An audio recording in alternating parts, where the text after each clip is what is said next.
Bueno, prácticamente ya llegamos como al final de esto que es como los elementos necesarios para poder entender el núcleo central de la metafísica, aunque hay muchas otras cosas eh, que la entornan, pero que es lo esencial para poder entonces entender bien y seguir estudiando y sobre todo poder leer con inteligencia a Santo Tomás, porque si no lo leeremos y no lo entenderemos. Teníamos unos textos que me gustaría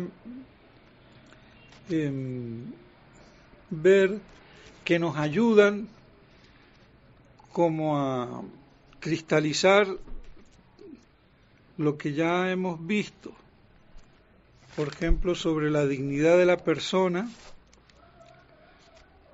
por qué lo más digno en la persona es el ese que da la subsistencia y no la naturaleza intelectual. La idea central es que si el ente, que es lo que tiene el ser o el ese, o David ese, o lo que participa de modo finito del ese, está compuesto materialmente por la esencia, que es pura potencia, y el ese, que es el acto participado, y es lo formal, la esencia que no le da ninguna perfección al ese, sino que lo reduce, lo restringe a hacer esta cosa y no la otra, a hacer esta naturaleza y no la otra, lo imperfecciona, porque ese es en sí mismo, en su estado puro, de perfección separada, es pleno, y que es Dios, el ipsum esse subsiste. Entonces, fuera de Dios, ese es restringido por una esencia que lo limita. Entonces, esas limitaciones tienen grados. Entonces son grados de limitación, de imperfección, que hacen que unos entes sean superiores a otros.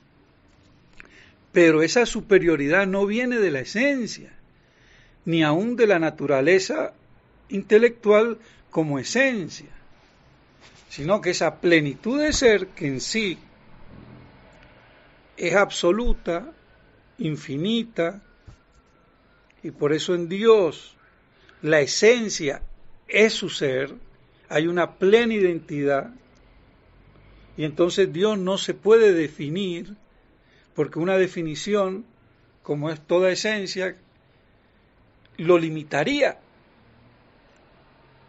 Entonces en Dios no cae bajo el concepto de una definición. Entonces su naturaleza, su esencia es su mismo ser.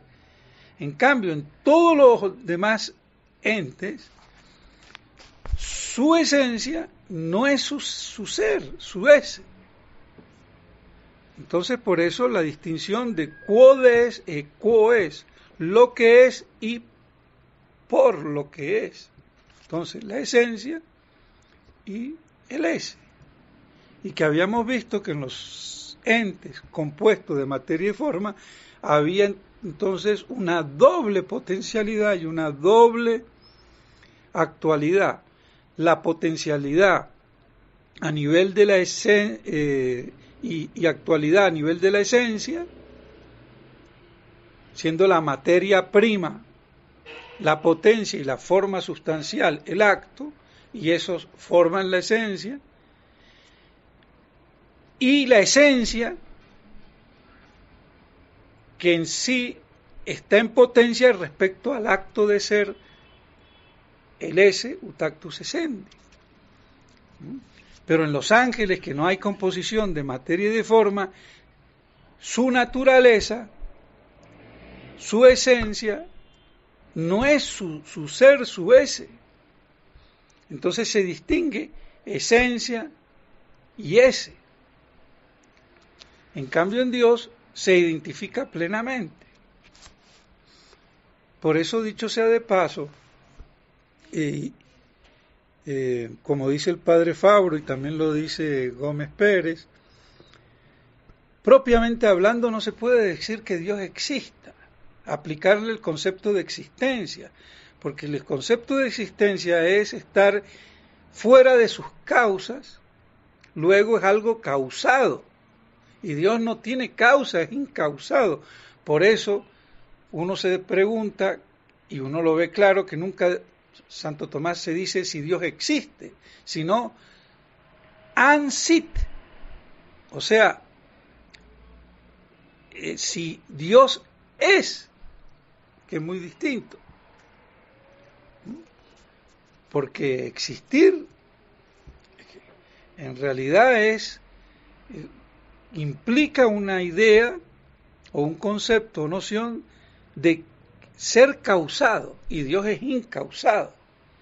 Entonces, aunque nosotros hablemos de existencia, de Dios, la existencia de Dios, pero en realidad es que Dios es, y no existe fuera de sus causas porque no tiene causa.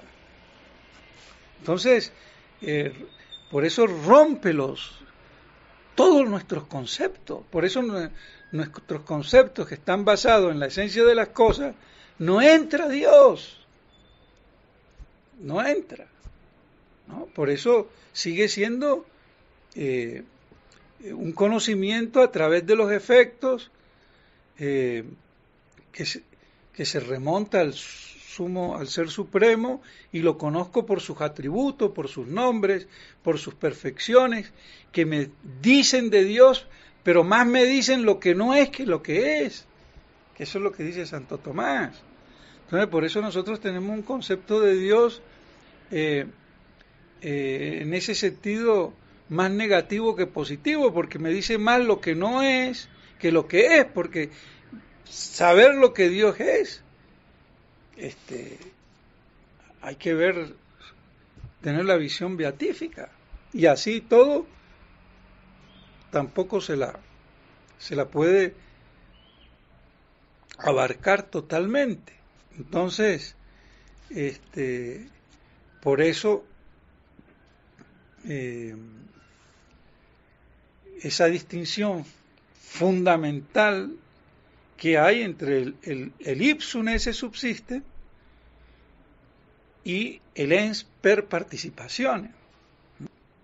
Y por eso también Santo Tomás llega a decir que Dios trasciende la noción de sustancia, porque la noción de sustancia implica que es una esencia que posee el esse, pero que no es su esse. Entonces, y lo mismo se puede decir como ente, porque el ente vemos que está compuesto de esencia y de esse, y en Dios no hay esa composición, sino identidad.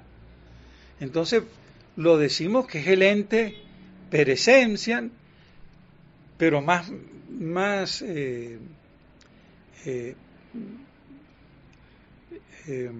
conveniente decir el ipsum esse subsiste, yo soy el que soy, como se definió en el Antiguo Testamento, ego sum qui sum.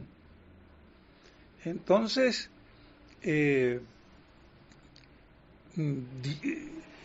cuando decimos que Dios es un ente, es de una manera analógica, pero si vamos a puntualizar vemos que trasciende. Y por eso el gran problema metafísico de la noción de Dios fuera de la filosofía tal como Santo Tomás y la filosofía perenne nos lo propone a través de Santo Tomás, porque todos los gnósticos y todos los cabalistas y todos los que no tienen una verdadera metafísica conciben el absoluto. Pero ¿cómo conciben ese absoluto? Ese absoluto lo conciben no como la plenitud de ser, sino como lo indeterminado, sin límites. De ahí el Ensof o Ein Sof de la Cábala, sin límites, o sea, infinito, un absoluto infinito, pero que es indeterminado.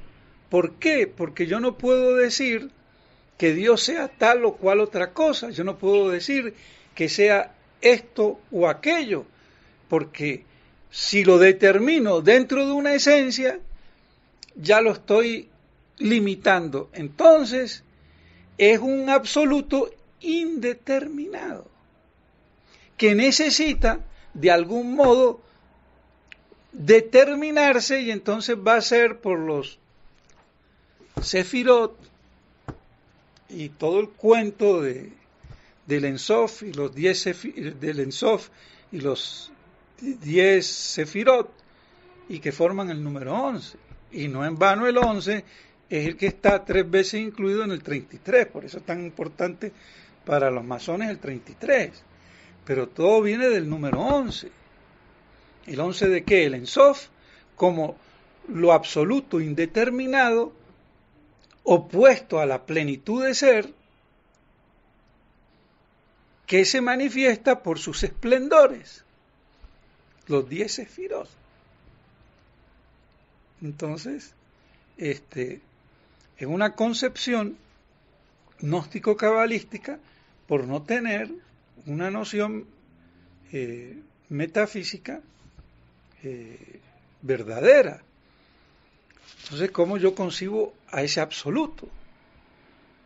¿Como plenitud de ser o como indeterminación de ser? Entonces, para contraponerlo blanco sobre negro, Dios es plenitud de ser, y para todos los gnósticos y cabalistas y todos los que no tienen la noción de Dios metafísica verdadera, es plenitud de indeterminación. Y por eso en Dios para ellos se da dialécticamente conjugado como plena indeterminación. Entonces se identificaría o se identifica con la nada, a tal punto que yo no puedo decir que Dios sea esto o aquello. Entonces, si yo no puedo decir que es esto o aquello en una esencia, entonces esa indeterminación la reduzco a la nada, o equivale a la nada. Y entonces, por el otro lado, es algo, entonces ese algo lo reduzco a que es ser. Entonces en Dios absoluto, como plenitud de indeterminación, se conjuga el ser y la nada. Y de ahí toda la dialéctica demoníaca y diabólica, porque estoy haciendo del ser pleno una conjunción del ser y del no ser, y lo más opuesto al ser es el no ser. Entonces, ¿hasta dónde llega una concepción errónea, metafísica? Y eso es lo que le ha pasado a los grandes iniciados gnósticos como Guénon, y el superior para mí hasta ahora, e insuperable, Borela, porque no queda en una cuestión sufita como Guénon, sino que llega a una cuestión trinitaria y patrística. Entonces él por arte de magia, hace de la gnosis el acopio, incorpora el aspecto trinitario de Dios, pero tergiversado en su gnosis. Borella es uno de los grandes gnósticos de la historia de la humanidad. Entonces, que creo que todavía está vivo. Y que en su libro La Charité Profanée es de una digamos, sublimidad que supera al Zohar, que yo no lo he leído, al libro místico de la Cábala. ¿Por qué? Porque me incorpora toda la patrística católica y me incorpora la Trinidad. Y por eso llegan a decir que el verdadero gnóstico católico, cuando comulga, él alimenta su divinidad, recibiendo la divinidad. Entonces, y eso salió en una revista de la Revue Anno, dirigida en su momento por el padre Laurence, que es un gnóstico perverso, cuando era el director del Instituto Universitario afiliado a la Sorbona de la Fraternidad. Entonces, esa noción de ente compuesto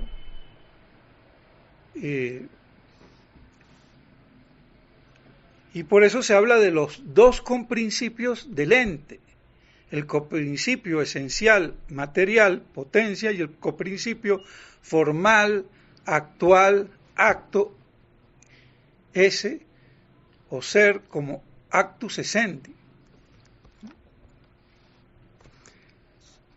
Entonces hay diferentes modos de concebirlo, y ahí viene la preguntita que me hicieron ayer, que lo podemos mirar, pero antes vamos entonces a lo de la dignidad de la persona, ¿no? Porque si uno ve por qué en la persona humana y después en toda persona angélica e incluso en Dios, lo que prevalece no es la parte de la naturaleza intelectual, sino el subsistir, el ser. Entonces, en De Potencia 9.3, cuestión 9, artículo 3, dice así: quod persona sicut dictum est, la persona, como se ha dicho, significa quandam naturam cum quodam modo existente. Significa quandam, alguna naturaleza, con un cierto modo de existir. Natura autem quam personam in sua significatione includit es omnium natura dignissima silicit natura intellectualis secundum genum sum. La naturaleza que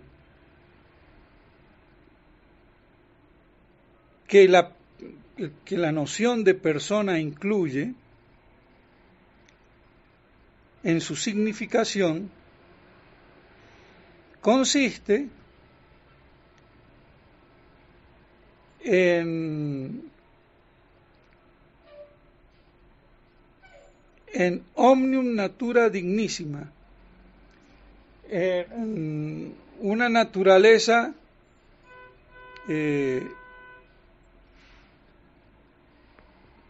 dignísima, o sobre todo dignísima, es decir, la naturaleza intelectual según su género. Entonces aquí está mostrando la dignidad de la naturaleza intelectual que incluye la noción de persona. Bien. Y hasta aquí nadie va a discutir eso. Bueno. Entonces hasta aquí estamos de acuerdo con Aristóteles, con Hegel, con Báñez, con Cayetano, con Santo Tomás y con todo el mundo. Hasta aquí no hay ningún problema. Bueno, entonces la noción de persona incluye un concepto de naturaleza intelectual que es dignísimo.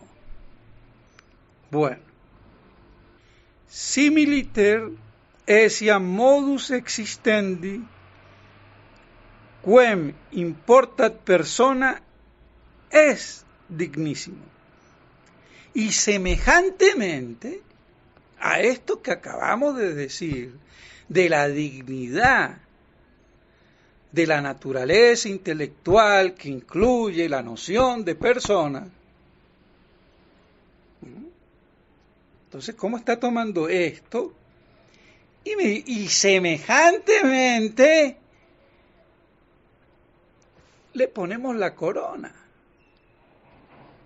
¿Y cuál es la corona? Similiter essiam modus existendi quem importat persona es dignísimo, ut silicit aliquid sit per se existens. Entonces me está diciendo, así como la noción de persona que incluye la naturaleza intelectual es dignísima, semejantemente a esto, el modo de existir que implica o que importa o que compete a la persona, el modo de existir, es dignísimo. Es decir, aquello aliquid sit per se existing, es decir, existir por sí, aquello que existe por sí. Es decir, por sí mismo, en sí mismo. Entonces me está diciendo que el modo de existir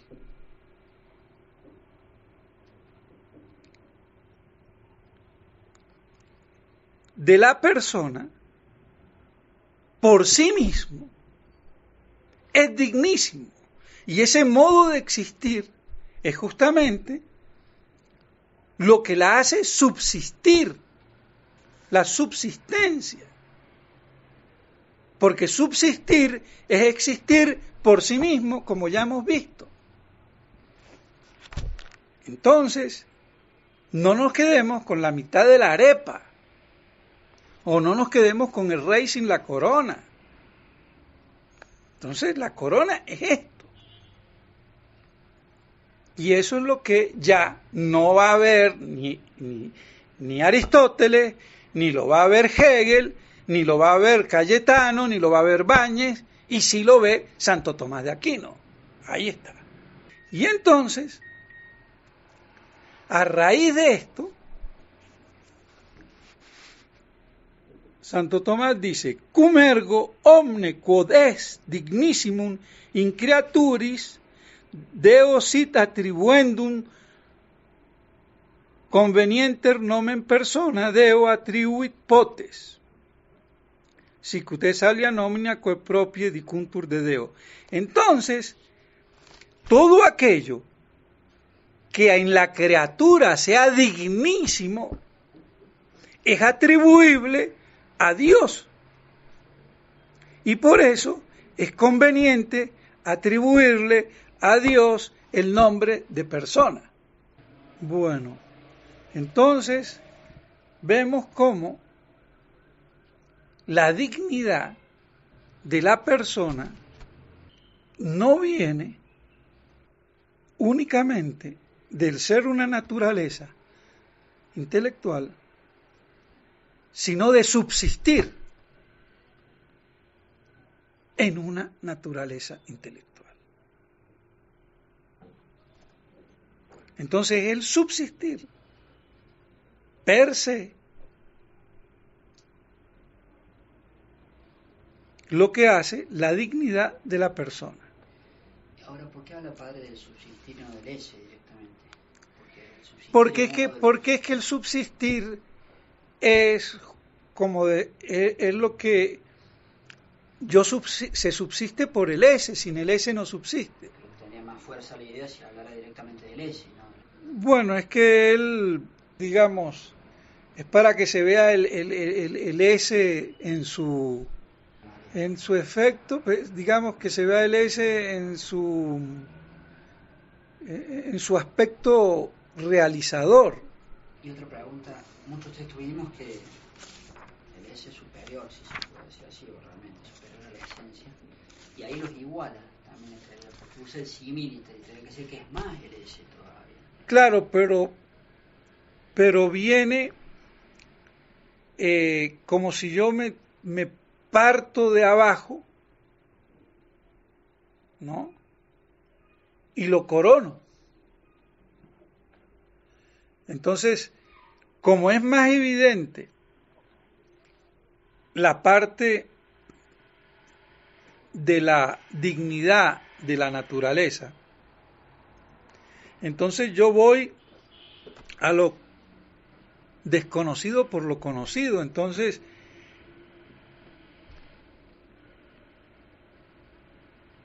tomo lo que es como así más evidente a simple vista y le pongo la tapa. Entonces, terminando esta idea, para justificar cómo es propio atribuirle a Dios el concepto de persona, porque es lo digno en la criatura, entonces lo que es más digno en la criatura es atribuible a Dios. Dice, tamen illut quod significatur per nomen silicit subsisting in natura intellectuale competet Deo, et propter hoc nomen persone proprie sumitur in divinis. Sin embargo, aquello que está significado por el nombre, es decir, el subsistente en la naturaleza intelectual, compete a Dios, y por esto el nombre de persona propiamente se puede aplicar a lo divino. Entonces, ¿bajo qué parámetro? Bajo el subsistente en la naturaleza intelectual. Entonces está ponderando lo subsistente en la naturaleza intelectual. Pero no es la naturaleza intelectual, sino lo subsistente en la naturaleza intelectual, que es distinto. Es que aquí es donde está el matiz formal de la cosa. Está la naturaleza humana, pero prima es lo subsistente. Y la prueba está que Dios se redefine no como el inteligente pleno, no es. Entonces, como dice Juan de Santo Tomás, Dios sería el ipsum esse intelligens, sino el ipsum esse subsisten. Entonces no es el mismo ser inteligente, sino el mismo ser subsistente. Si lo queremos poner blanco sobre negro. Entonces esas son las disquisiciones, diferenciaciones sutiles, pero trascendentales. Entonces, si uno no las capta por falta de intelecto y de inteligencia, entonces Ahí es donde viene el problema.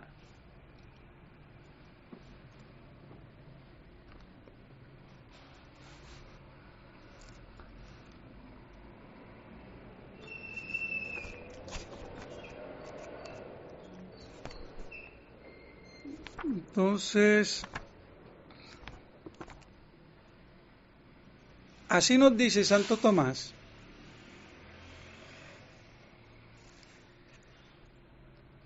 Más adelante, en la de potencia, cuestión 9, artículo 6, ad tertium.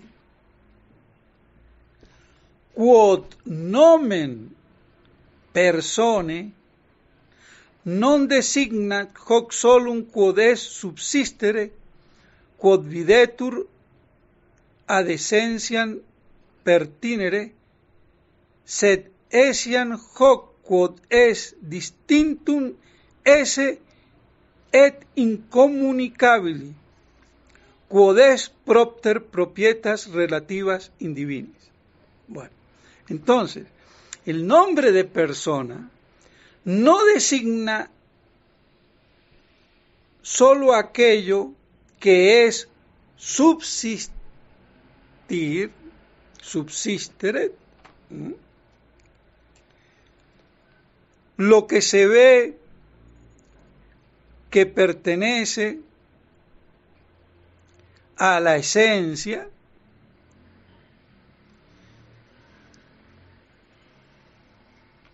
sino además que es el ser distinto e incomunicable. O sea que no es solamente el subsistir que le compete a la esencia natural, intelectual, de naturaleza intelectual, ¿no?, sino el ser incomunicable, distinto y incomunicable.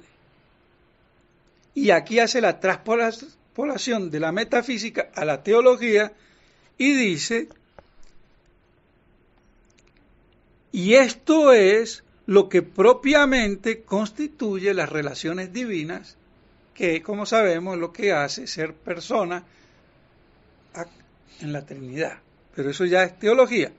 Pero como él hace la traspolación de la metafísica a la teología.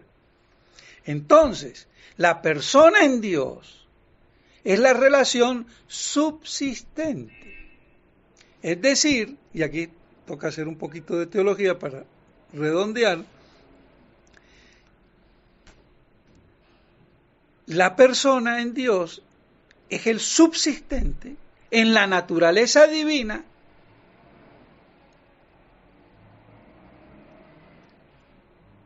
que es distinta e incomunicable.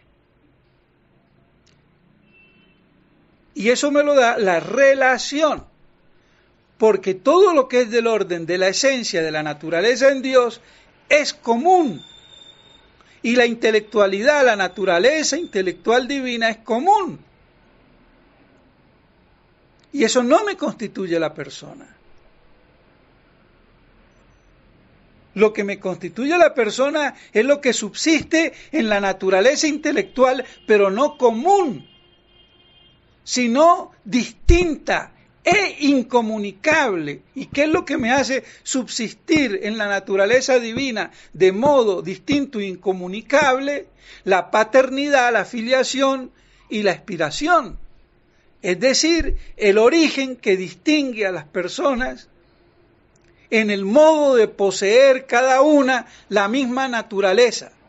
Entonces el Padre posee la naturaleza divina como fuente, como paternidad que engendra, el Hijo como engendrado y el Espíritu Santo como el amado o el expirado. Pero eso es un misterio. Pero si teológicamente eso es la noción que hay. Porque la naturaleza divina de Dios, si fuera simplemente eso lo que constituye la dignidad en Dios sería persona. Entonces, si tenemos la Trinidad y esto también es persona, entonces tendríamos una cuaternidad, no una trinidad.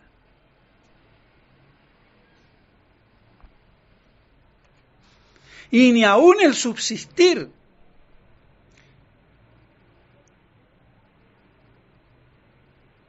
Sino el subsistir ¿cómo? Distinto e incomunicable.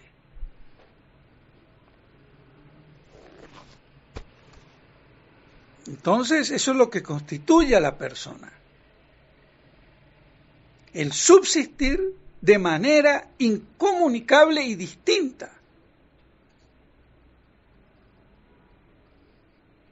En la naturaleza intelectual. Porque si no hay naturaleza intelectual, no puedo hablar yo de persona. Hablaría de entes, de supósitos, pero no de persona. Esto es sutil,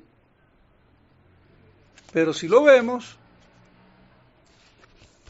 nos ayuda a conceptualizar armónicamente prácticamente todo lo que hemos visto. Por eso el padre Rouleau, en su curso de metafísica, no logró jamás definir la persona. Cuando lo atarzaneó, le dijo, bueno, defíname la persona. ¿Qué es lo que la constituye? Ahí se frenó. Pero claro, él me decía, pero el ese no puede ser, porque en Dios el ese es uno, y es su esencia. ¿Sí? Entonces, si es trino, no puede haber tres eses. Pero eso toca hacer un poquito de teología. Lo responde Santo Tomás. Y nos distingue que es el subsistir no absoluto, sino relativo. ¿Relativo como qué? Al origen. Entonces, ¿qué es lo único que distingue en Dios las cosas, las personas? La única distinción real. Porque no puede ser una distinción que no sea real y substancial, porque entonces sería un accidente, y en Dios no hay accidente. Entonces tiene que ser una distinción real,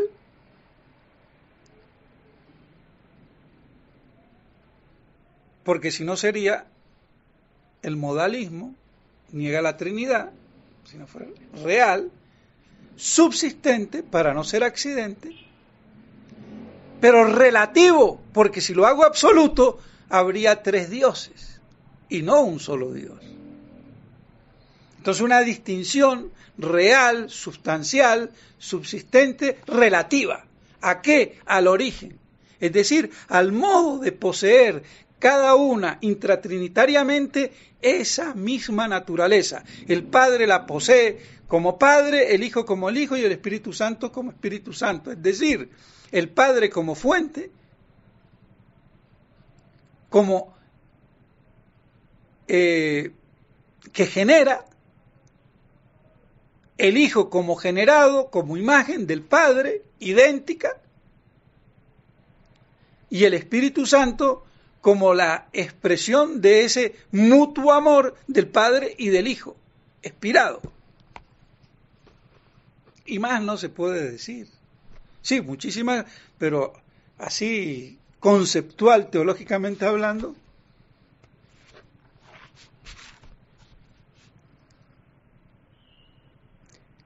Y entonces ese es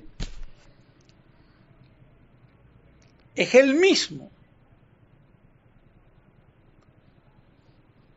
pero que se distingue relativamente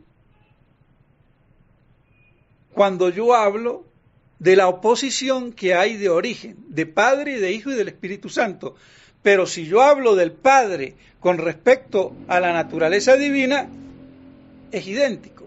del Hijo a la naturaleza divina es idéntico, del Espíritu Santo a la naturaleza divina es idéntico. ¿En qué se distinguen? Cuando yo los opongo por oposición de origen, de procedencia.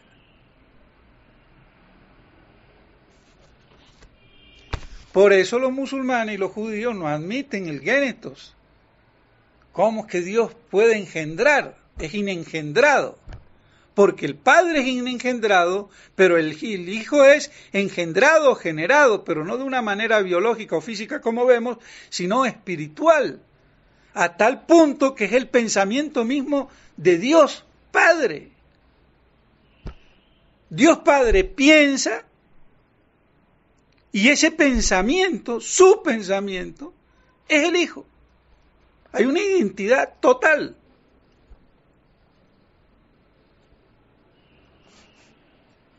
En cambio, en nosotros el pensamiento es una facultad.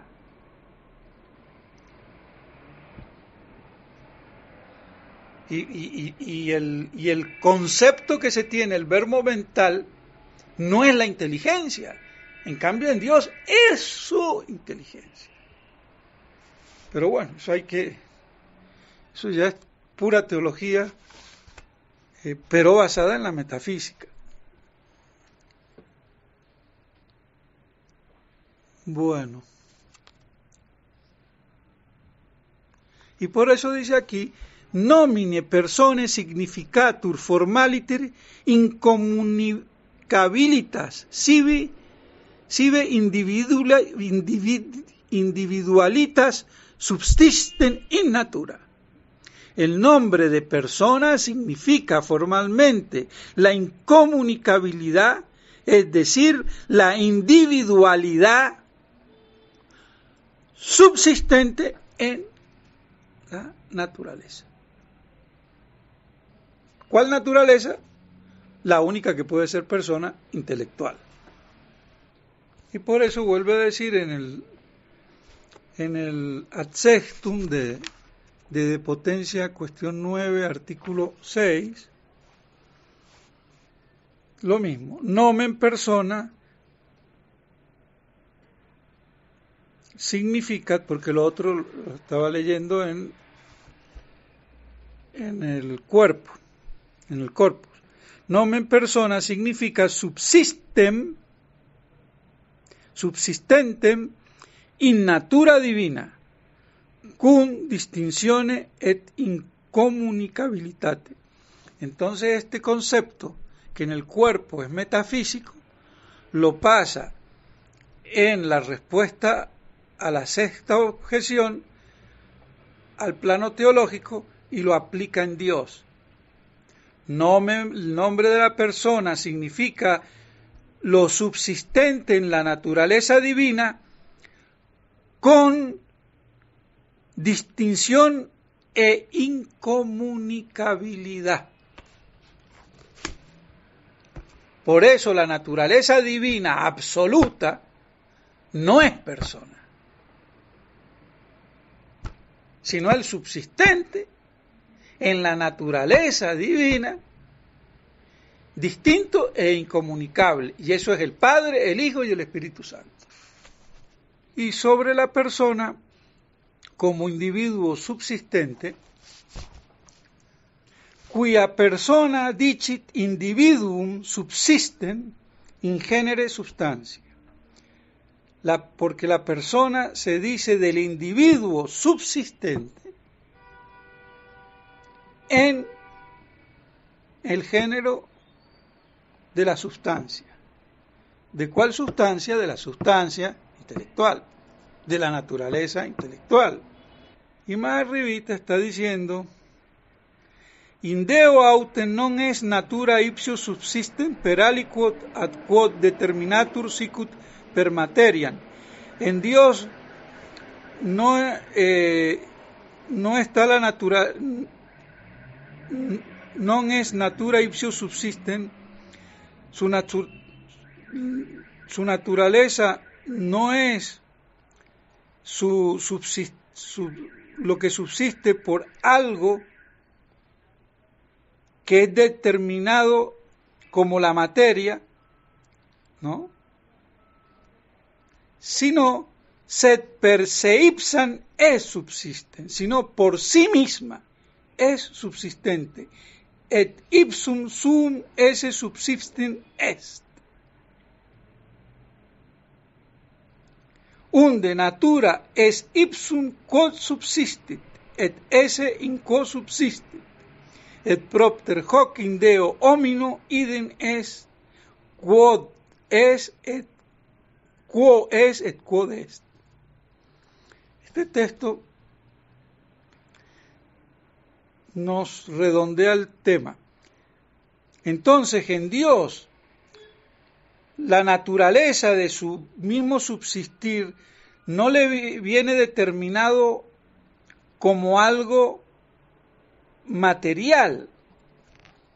¿A qué está haciendo alusión? Ya hemos visto que en el ente la esencia es como material y el ese como acto formal. Entonces no es así. ¿Cómo es? Sed per ipsam, sed por sí mismo es subsistente, no es una esencia, sino que por sí mismo, et ipsum suum esse, y su mismo ese subsiste. Luego, unde natura et ipsum quod subsiste. Luego, la naturaleza es aquello mismo que subsiste. Y el ese por lo que subsiste. Y propter hoc, y por esto en Dios es totalmente lo mismo lo que es y por lo que es. Ese famoso quod es y quo es, la esencia y el ese. ¿Sí? Nos recordamos. Bueno, entonces dejamos aquí y prácticamente hemos terminado, pero hay algunas... había otro texto y es, lo voy a terminar 2 minutitos. Subsistir es lo más digno en la naturaleza intelectual. En la Suma Teológica, prima part 29.3.2. Et quia magne dignitatis est in rationale natura subsistere. Este vendría a ser como el texto que me viene a coronar explícitamente todo esto que hemos venido diciendo. Et quia magne dignitatis, porque es la mayor dignidad en la naturaleza racional, subsistir. O sea que en la naturaleza racional, intelectual, lo más digno no es la intelectualidad, es la subsistencia, el subsistir. Quia magne dignitatis es in rationale nature subsistere. Idio omni individuum rationale nature dicitur persona ut dictum est. Y así, todo individuo racional, de naturaleza racional, se dice persona como se ha dicho. Está clarísimo. El que ha venido viendo todo lo que... Entonces, yo creo que terminamos. no toda la metafísica, porque hay muchísimo, pero es la parte, digamos, crucial, axial, central, donde se dividen las aguas o donde se entiende o no se entiende. Y lo demás ya es cuestión de profundizar uno y poder ampliar los conceptos, las nociones y sobre todo poder leer con inteligencia, intus legere, la suma teológica, por lo menos.